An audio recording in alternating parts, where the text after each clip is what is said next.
Opening credits. Take a Walk with Me, Parkinson's Disease. Written by Simon Ingram. Narrated by Frank Meaden. Parkinson's Disease.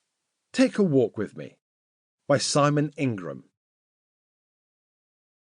I have found one of the most difficult questions to answer when writing is, what's your book about? I'm yet to find an answer that I'm happy with. The simple fact is, Parkinson's is a difficult topic for anyone to discuss.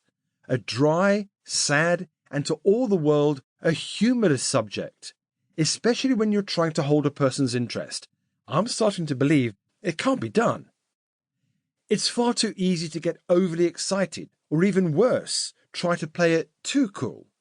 The pendulum swinging too close to either end of the spectrum can cause confusion, leading very quickly to disinterest. Perhaps I should tell people it's a racier version of 50 Shades of Grey, whereas the immense disappointment felt by a certain section of society would be inevitable. It's almost worth doing it to see how many people would complain. It could never be my intention to overcomplicate my story. Indeed, I've had people I've never met who describe my writing as being in a pub and having a chat over a pint. Fantastic! However, I was asked recently why my story can jump back in time, only then to race forward to an up-to-date event that could have happened within the last few months. So let me apologize now for any confusion I may have caused. If I appear to have gone rogue and started shooting from the hip, I can assure you, by the time I've completed the chapter, I will have at the very least attempted to get back to the originally intended content, albeit perhaps by using the scenic route. However, I'm sure you'll agree that however long the detour is, it's all relevant and it only enhances my enjoyment of telling my story. I can only hope it makes my writing more of an interesting and worthwhile read. Despite having a clean sheet of paper in front of me and the license to go in any direction I choose, I've often found the opening few paragraphs of a new book to be the most intimidating and challenging to write. This is my book and my story, although I always try to write with the voice of the reader ringing loud and clear in my ears. There's little point in writing a dry and uninspiring account of my life. My ambition is to demonstrate to everyone, when life dishes up its worst, it's how you treat the imposter that counts. Most people will have to deal with their own hardships. I can tell you my neurological nightmare is a formidable opponent. But instead of throwing in the towel, I decided long ago that I would continue to shrug my shoulders and laugh at myself when Parkinson's has me doing something daft.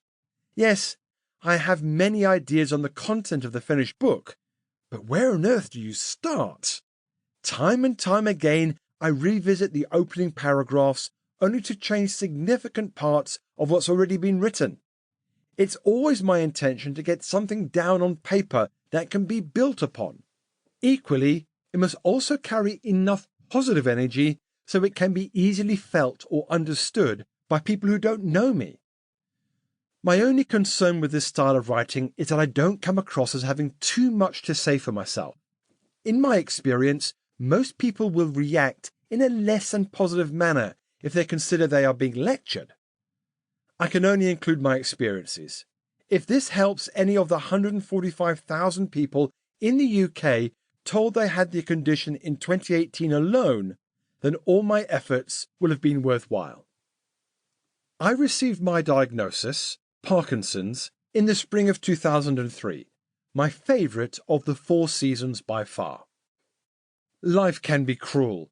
To receive a life-changing assessment at such a positive time of year, when so much of my life is poised to bounce back from months of partial hibernation, only to experience the bone-crushing weight of the world landing on your shoulders.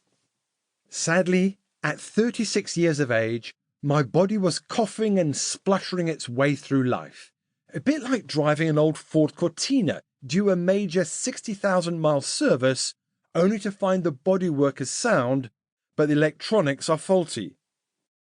For those of us of a certain vintage, Sample complete. Ready to continue?